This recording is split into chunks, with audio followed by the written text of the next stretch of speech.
Hello दोस्तों, good evening everybody. आप सभी को नमस्कार। Welcome to my YouTube channel study GS by Neelkant. मैं आपके लिए आधुनिक भारत के इतिहास का पार्ट 3 लाया हूं आज, क्योंकि मैंने आधुनिक भारत के इतिहास का पार्ट 1 और 2 पहले अपलोड कर चुका हूं। अब पार्ट 3 के लिए आप लोग इंतज़ार कर रहे होंगे, तो पार्ट 3 मैं लाया हूं। अगर आपने पार्ट 1 और पार्ट 2 नहीं देखा होगा तो पार्ट 1 और पार्ट 2 देख लीजिए।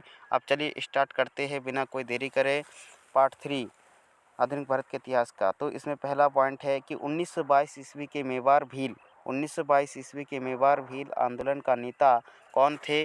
तो मोतीलाल तेजावत थे। ठीक है, तो 1922 ईस्वी के मेवाड़ भील आंदोलन का नेता मोतीलाल तेजावत था, है ना। साइमन कमीशन 3 फरवरी 1928 ईस्वी को भारत आया और इसे वाइट मैन कमीशन भी कहते हैं। इसे क्या कहते हैं? वाइट मैन कमीशन भी कहते हैं। फिर है कांग्रेस के 1929 ईस्वी के लाहौर अधिवेशन में कांग्रेस 1929 ईस्वी के लाहौर अधिवेशन में पूर्ण स्वराज्य का अपना लक्ष्य घोषित किया गया था और इस अधिवेशन की अध्यक्षता थे जवाहरलाल नेहरू कर रहे थे। ठीक है, 26 जनवरी 1930 ईस्वी को प्रथम स्वाधीनता दिवस के रूप में मनाने का निश्चय किया गया, है ना। 26 जनवरी 1930 ईस्वी को प्रथम स्वाधीनता दिवस के रूप में मनाने का निश्चय किया गया और इसी के साथ प्रत्येक वर्ष 26 जनवरी को स्वतंत्रता दिवस के रूप में मनाए जाने की परंपरा शुरू हुई थी। ठीक है, तो याद रखना है 26 जनवरी 1930 को प्रथम स्वतंत्रता दिवस मनाने के कारण ही हम 26 जनवरी को स्वतंत्रता दिवस यानी गणतंत्र दिवस के रूप में मनाते हैं। ठीक है, आगे बढ़ते हैं। भगत सिंह एवं बटुकेश्वर दत्त के बम फेंकने से के समय असेंबली के अध्यक्ष विट्ठल भाई पटेल सदारत कर रहे थे। तो याद रखना, भगत सिंह एवं बटुकेश्वर दत्त के बम फेंकने से के समय जो है असेंबली के अध्यक्ष थे विट्ठल भाई पटेल। प्रथम गोलमेज सम्मेलन 12 नवंबर 1930 ईस्वी में एवं तृतीय गोलमेज सम्मेलन जो था वो 17 नवंबर 1932 ईस्वी में हुआ था। और इन तीनों गोलमेज सम्मेलनों के समय इंग्लैंड का जो प्रधानमंत्री था वो था जेम्स रैमजे मैकडोनाल्ड था। ठीक है, नेक्स्ट है फॉरवर्ड ब्लॉक की स्थापना किसने की? तो फॉरवर्ड ब्लॉक की स्थापना सुभाष चंद्र बोस ने की थी। ठीक है, आगे बढ़ते हैं। 13 मार्च 1940 ईस्वी को लंदन में पंजाब के सुनाम नामक स्थान के सरदार उधम सिंह ने पंजाब के ही भूतपूर्व lieutenant governor general O'Dwyer की गोली मारकर हत्या कर दी। तो याद रखना, उधम सिंह ने पंजाब के भूतपूर्व lieutenant governor general O'Dwyer को गोली मारकर हत्या कर दी थी। ठीक है, आगे बढ़ते हैं। आगे नेक्स्ट पॉइंट है कि 24 मार्च 1940 ईस्वी को मुस्लिम लीग के लाहौर अधिवेशन में अध्यक्षता करते हुए मोहम्मद अली जिन्ना ने भारत से अलग मुस्लिम राष्ट्र पाकिस्तान की मांग की। ठीक है, तो याद रखना है, मोहम्मद अली जिन्ना ने भारत से अलग मुस्लिम राष्ट्र पाकिस्तान की मांग की 24 मार्च 1940 ईस्वी के लाहौर अधिवेशन की अध्यक्षता करते हुए। ठीक है, 7 अगस्त 1942 ईस्वी को कांग्रेस की बैठक बम्बई के ऐतिहासिक ग्वालियर टैंक में हुई और इसकी अध्यक्षता अबुल कलाम आज़ाद ने की। भारत छोड़ो आंदोलन की शुरुआत 9 अगस्त 1942 ईस्वी को हुई और इसी आंदोलन में गांधी जी ने करो या मरो का नारा भी दिया था। ठीक है, याद रखना है, भारत छोड़ो आंदोलन के समय ही गांधी जी ने करो या मरो का नारा दिया था और भारत छोड़ो आंदोलन 9 अगस्त 1942 को हुआ था। आगे बढ़ते हैं।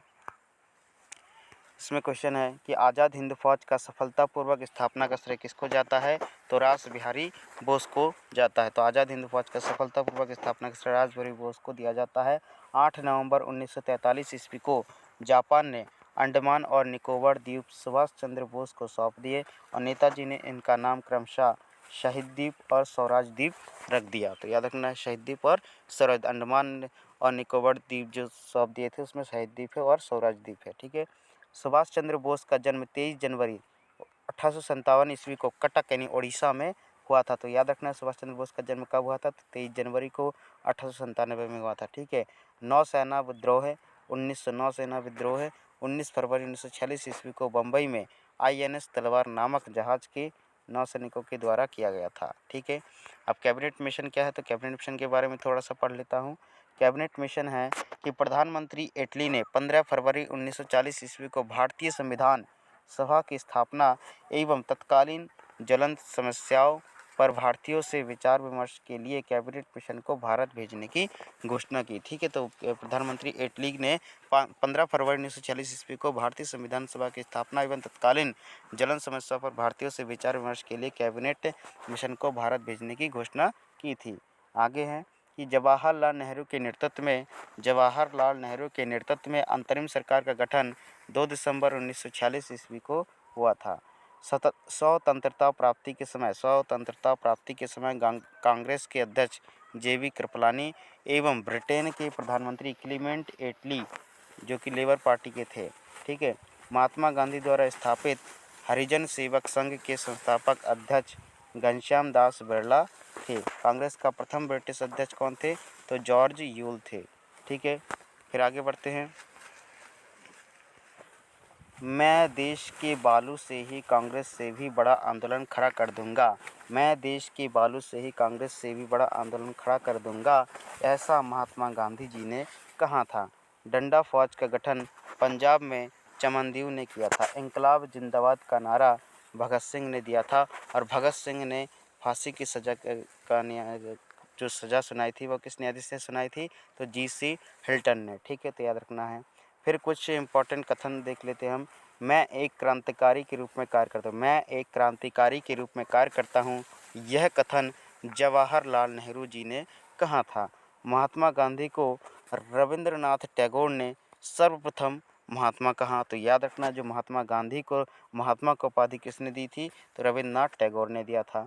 महात्मा गांधी को सर्वप्रथम राष्ट्रपिता कहकर संबोधित किसने किया था? तो सुभाष चंद्र बोस ने किया था। तो याद रखना है, महात्मा गांधी की महात्मा की उपाधि रविन्द्रनाथ टैगोर ने और राष्ट्रपिता सुभाष चंद्र बोस ने, ठीक है। आगे बढ़ते हैं।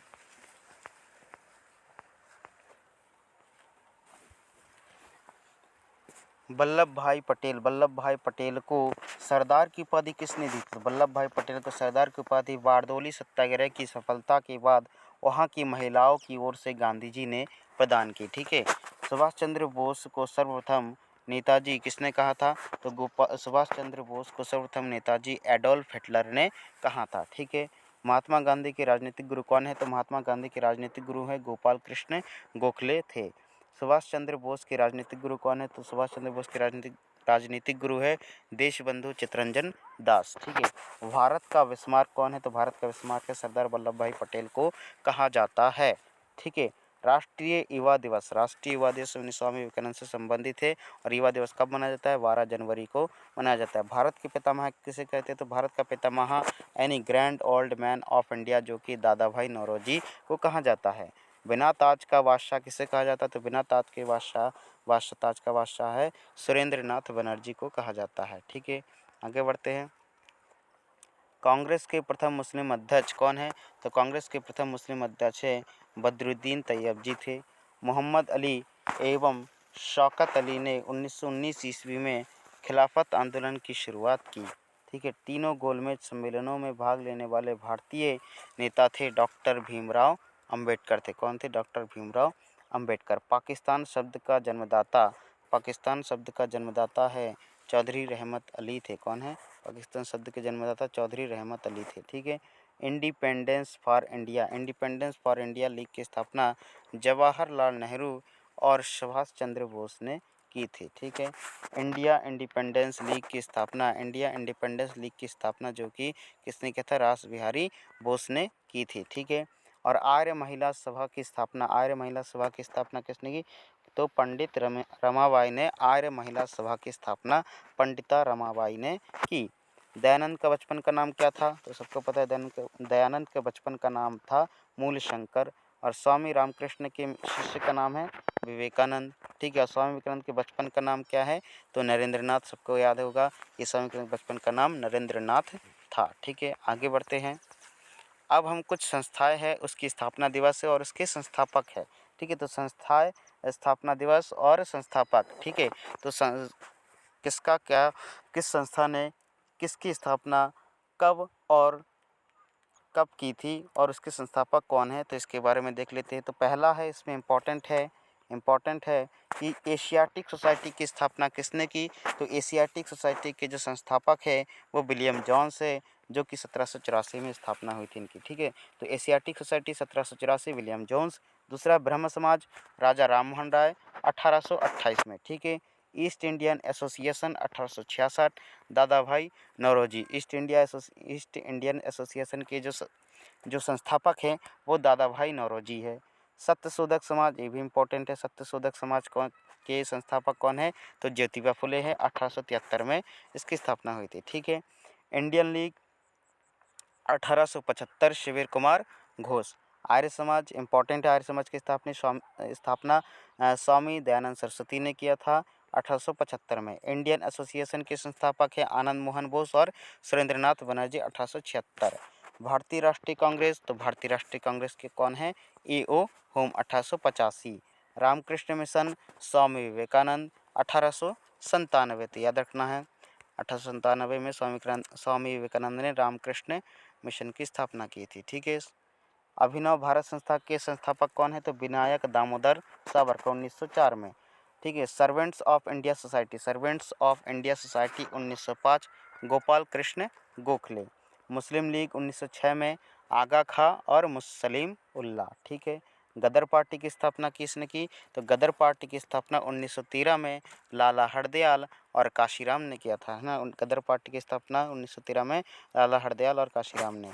होम रूल लीग की स्थापना 1916 में तिलक एवं Annie Besant. Women's India association 1917, women's India association 1917, lady Sadasiva Iyer. कौन है? लेडी सदाविश अय्यर। और एक इम्पॉर्टेंट है कि स्वराज पार्टी की स्थापना किसने की? तो स्वराज पार्टी की स्थापना मोतीलाल नेहरू एवं चित्तरंजन दास, इन दोनों ने किया 1923 में। ठीक है। आगे बढ़ते हैं। स्वराज पार्टी की स्थापना मोतीलाल नेहरू एवं चित्तरंजन दास। हिंदुस्तान रिपब्लिकन एसोसिएशन 1924 में सचिंद्र सान्याल। राष्ट्रीय स्वयंसेवक संघ 1925 में doctor Hedgewar. Forward block important है। फॉरवर्ड ब्लॉक की स्थापना किसने की? सुभाष चंद्र बोस ने। कब की? 1939 में। आज़ाद हिंद फौज, ये भी इंपॉर्टेंट है। आज़ाद हिंद फौज 1942 में रास बिहारी बोस ने किया था। ठीक है। अब हम देख लेते हैं कुछ वचन एवं उनके नारे और किसने कौन सा वचन और कौन सा नारा दिया। ठीक है। पहला है वेदों की ओर लौटो, तो वेदों की ओर लौटो ये दयानंद सरस्वती ने कहा था, है ना। मारो फिरंगी को मंगल पांडे ने कहा था, मारो फिरंगी को मंगल पांडे ने कहा था। विजय विश्व तिरंगा प्यारा श्यामलाल गुप्ता ने कहा था। दिल्ली चलो किसने कहा था? तो सुभाष चंद्र बोस ने कहा था दिल्ली चलो। साम्राज्यवाद का नाश हो, भगत सिंह ने कहा था। स्वराज्य हमारा जन्मसिद्ध अधिकार है, स्वराज्य हमारा जन्मसिद्ध अधिकार ही है, कहा था बाल गंगाधर तिलक ने। स्वराज्य हमारा जन्मसिद्ध अधिकार है। ठीक है। आगे बढ़ते हैं। आगे एक इम्पोर्टेंट शायरी जैसा है कि सरफरोशी की तमन्ना अब हमारे दिल में है, कि सरफरोशी की तमन्ना अब हमारे दिल में है, देखना है जोर कितना बाजुए कातिल में है। ये किसने कहा था? तो राम प्रसाद बिस्मिल ने कहा था। सारे जहाँ से अच्छा हिंदुस्तान हमारा, सारे जहाँ से अच्छा हिंदुस्तान हमारा किसने कहा था? तो इकबाल ने कहा था। ठीक है। भारत छोड़ो स्लोगन महात्मा गांधी का ही था। मीडिया रिपोर्ट्स के अनुसार भारत छोड़ो स्लोगन लिखने का जो श्रेय था वो मेहर यूसुफ अली को जाता है। ठीक है दोस्तों, thank you so much video को लास्ट तक देखने के लिए। हमने आज के लिए इतना ही काफ़ी है ना। हमने आधुनिक भारत के इतिहास का पार्ट 1, पार्ट 2 और ये पार्ट 3 आपके लिए यहाँ तक कंप्लीट हो गया है। अब नेक्स्ट पार्ट 4 आपके लिए इसके आगे बताया जाएगा। तब तक के लिए आप वेट करिए। Thank you so much video पर लास्ट तक बने रहने के लिए।